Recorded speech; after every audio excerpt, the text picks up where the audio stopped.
In Mooresville, a little closer to home here, cleanup is underway after all those strong winds forced a building to collapse. There's even a trail of damage left behind. Fox 46's Derek Dellinger continues our team coverage for us. He is live in Mooresville with a look at what you've come across so far, Derek. And if you look at that building behind you, that wind must have been so strong.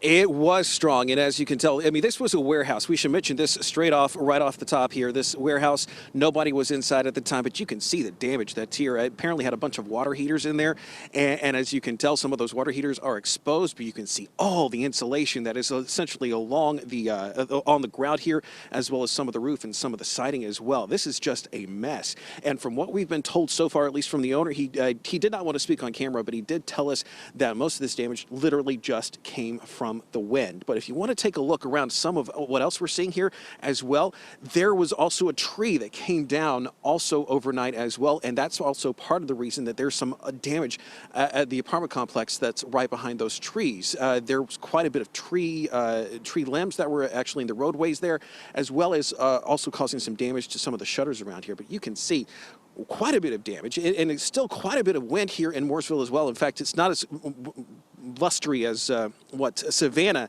was showing you just a little bit earlier, just a couple of minutes ago, but it is still quite windy out here as well, and also I think about 33 degrees. I think that's what the temperature gauge said in the car here, but this goes to show how strong it was overnight and how much of a cleanup they're going to be having to deal with here. Back to you, Annie.